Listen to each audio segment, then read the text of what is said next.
Now available in paperback and Kindle Unlimited. The Man Crisis. Learn why so many men are struggling to find their way in an increasingly gynocentric world in The Man Crisis. Get your copy of The Man Crisis in paperback and Kindle Unlimited today.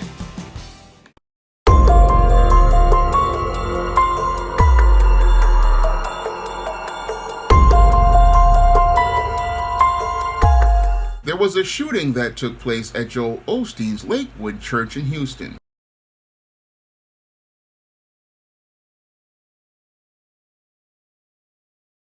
Right now, our team coverage continuing as Ugochi Iloka is in a Conroe neighborhood near a home connected to the shooting, and Victor Jacobo is live outside of Lakewood Church with the newest details. Victor, let's start with you. You've got a longer look at that new video. Yeah, that's right, Sherman. These are some harrowing video we are seeing of the moments when those gunshots first rang out in this first video. The people who took the video are in that main part of the church where the service takes place. You're able to make out the sound of gunshots in the background and see the chaos that ensues.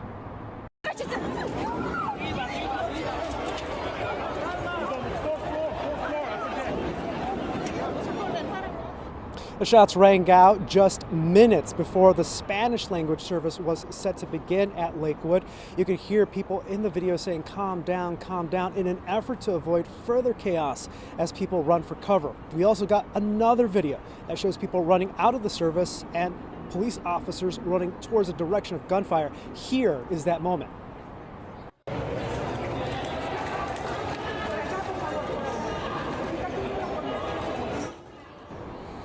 All that chaos caught on video. These are new perspectives we are learning about today, and we're also learning more about the alleged shooter today. 3 independent sources confirmed to KHOU's investigative reporter Jeremy Rogowski that the identity of the suspect is 36-year-old Hennessy Yvonne Moreno. Moreno also went by Jeffrey Escalante in the past. She has previous arrests for several crimes, including unlawful carrying a weapon. Now, here at Lakewood, just within the last hour, we saw Pastor Joel Osteen drive up and arrive and enter Lakewood Church here again just within the last hour. The investigation into the shooting also continues. We're expecting an update from Houston Police later this afternoon at 1:30. Meanwhile, another investigation happening in Conroe into a home that is believed to be connected to the shooting. Now, in this alleged incident that took place at Joel Osteen's Lakewood Church, 36-year-old Janice Yvonne Moreno allegedly came to the church with her 7-year-old son and was wearing a trench coat that concealed an AR-15 style weapon. And as Janice Yvonne Moreno came into the church, she announced that she had a bomb and then pulled out that AR-15 style weapon and began shooting. And as she got in a shootout which allegedly wounded several parishioners, security that was police officers that were moonlighting as the security there allegedly pulled their service weapons out and shot Janice Yvonne Moreno, killing her, and her 7-year-old son was wounded in the crossfire. Now, in the aftermath of this shooting that took place at the Lakewood Church that led to the death of Janice Yvonne Moreno and the injuring of her son and the wounding of several individuals in the church, police investigated and found that there were no bombs. However, they did find a sticker that said Palestine on her weapon and also found anti-Semitic writings in her possession. Now, the Houston police are seeing the shooting that took place at the Lakewood Church as an isolated incident, but when I take a critical examination of the alleged behavior of Janice Yvonne Moreno, it fits the pattern for troubled women that I talk about in my book, The Woman Crisis. And it's clear to me that Janice Yvonne Moreno was a woman in crisis for several years due to her numerous mental health issues that were not really treated and dealt with by those in the mental health field. Now, it looks like to me that Janice Yvonne Moreno, like many Americans as related to mental health, possibly fell through the cracks of the mental health system. And as she fell through the cracks of the mental health system, she wound up in the criminal justice system, which has become the de facto place for dealing with mental health issues. Because after many of our mental health facilities were closed in the 1980s by Ronald Reagan, many of those people who have mental health issues are no longer treated in mental health facilities. No, they wind up on the streets, and as they wind up on the streets, they wind up wandering in these streets as they wind up committing a series of crimes. And as they wind up committing those crimes, it's the criminal justice system that has to deal with these individuals. And the criminal justice system is all about correcting behavior, but they are not equipped to deal with correcting mental health issues. Now, as Janice Yvonne Moreno fell through the cracks of the criminal justice system as related to her mental health issues, she started to have issues as related to her whole mind and created multiple aliases, some that were male, such as Jeffrey Escalante and Christopher Hassig. And as she created both these male and female aliases, she basically was wandering through life. And as she was wandering through life, she eventually wound up getting involved with a man named Enrique Carranza III, who was the father of this child, and he basically says that he had to deal with a severely abusive relationship. And as he was dealing with a severely abusive relationship, he had to deal with a lot of bureaucratic hindrances that prevented him from being able to possibly get custody of his son. Now, in any case, this woman was clearly mentally incompetent and should have been under the care of those in a mental health facility. However, as she was out here in the streets, she managed to get into a relationship with this man, Enrique Carranza III, and as he got into that relationship became very abusive, and as it became abusive, this is where allegedly Ms. Moreno allegedly became very anti-Semitic, because she found out Enrique Carranza III was Jewish, and possibly that was the motive for her anti-Semitism in featuring as related to her anger at her husband. And she was possibly angry at her husband because she felt like she could not have the power and control over the relationship. And she really wanted that power and control because she didn't have that power and control over herself due to her numerous mental health issues. And because of her numerous mental health issues, the relationship became physically abusive. And as it became physically abusive, as Enrique Carranza eventually wound up marrying this woman, she basically started to lose more control of herself as related to her schizophrenia. And I basically believe that possibly was because she feared having this man having control over her in the marriage, and feared this man having power over her. And that's why she possibly started referring to herself in the masculine as Jeffrey. And as she referred to herself in the masculine as Jeffrey, this is where she wanted to get power in this relationship. And since she couldn't get the power in this relationship, she started to escalate her behavior and as related to the physical abuse, as he alleges, to being hit with keys and cans of beans, to even ripping out a layer of his eye once because she was impatient with an interview prospect for his job, and as he alleges, looked to get him fired from jobs. These are all behaviors that fit a pattern of looking to try to control the relationship, and was upset because she didn't have that control over the relationship, because she really didn't have control over herself due to her numerous mental health issues. Now, all of these issues led to the deterioration of her marriage, because she just could not stand being in the submissive position of a wife. And this basically led to this man not being able to have jobs or be able to maintain or take care of his family. And this woman basically made this man's life miserable by stalking and harassing him, and then was also carrying guns, which also shows me that, again, as related to the mental health, she had issues as related to having power in this relationship and wanted to maintain power and control.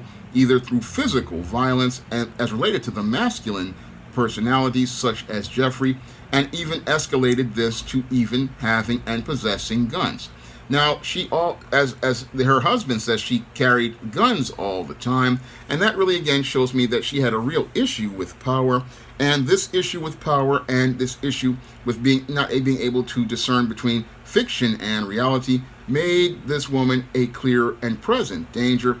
Unfortunately, the criminal justice system and the child protective system really didn't do their job in this case. Now, the husband says that she was willfully negligent towards their son, refusing him to take him to the doctor, confining him to one space in the room, which also fits in that pattern of trying to power and control another man, because as related to the boy, she didn't see him as anything but an object to control, and she was also abusing drugs and not really taking care of the son.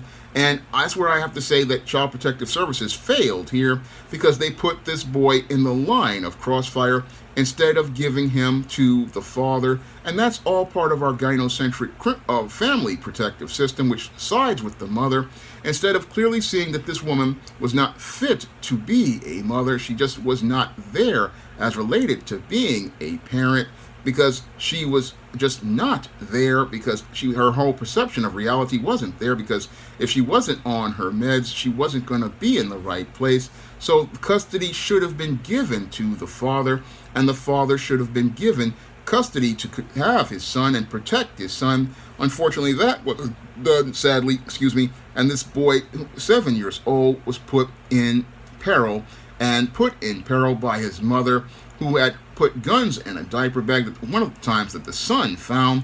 And again, this woman having guns should trouble you, because a person who is mentally ill should not even be able to gain access to firearms. That's what I thought the Brady bill that was passed in the 90s was supposed to do, be able to prevent people like this from being able to get guns. However, Ms. Moreno was able to get access to several guns and was able to possess guns over the course of the last couple of years, and that should trouble most people. Yes, I know Texas is an open carry state, but background checks should have been able to catch this woman in their system if she's already got multiple felonies and multiple arrests. This woman should have never been able to get access to a gun, but she was able to get access to not only several firearms, because she had a pistol in her bag and this AR-15 style weapon, and that should trouble most people, because someone who is of this diminished mental capacity should have never been able to gain access to weapons. However, this woman was able to gain access to those weapons, and what is more troubling, was able to purchase them legally, even though there would be flags as related to the background check system, both state and federal. This woman was still able to gain access to those weapons and buy them legally, and that should trouble everyone again, because here we have an individual who is unfit to be a parent, unfit as related to having a sound mind, and they were able to get these weapons. And that should really put everybody at pause, because this wasn't a gun control issue, because there were laws on the books, but those laws were not enforced as related to this woman, and that's where it gets really scary. And what even gets more scary is that this woman went into this church looking not to go out here and get spiritual support. No, she went to the church looking to make a political statement as related to Palestine and the Israeli conflict. And I believe that was all basically triggered because she was angry at her Jewish husband. And she was so angry at her Jewish husband that she wanted to go and make this statement as related to this whole political issue, because she was angry at her husband. But that's all a part of her mental illness, because this was a Christian church and it had nothing to do with the Jewish religion, and it had nothing to do with any of it. But this woman's whole frame of logic was just a complete mess, and she really needed to be inside of a mental health facility. That's where this woman belonged.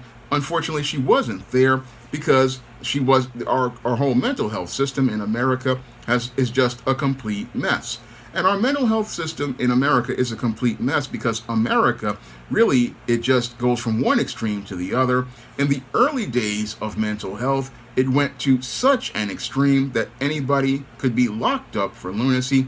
And after the 1980s, Ronald Reagan basically ended the mental health, and we don't have a balanced mental health system. And as a result, sadly, people like Janice and Yvonne Moreno fall through the cracks. And as they fall through the cracks, there is no way for them to get help.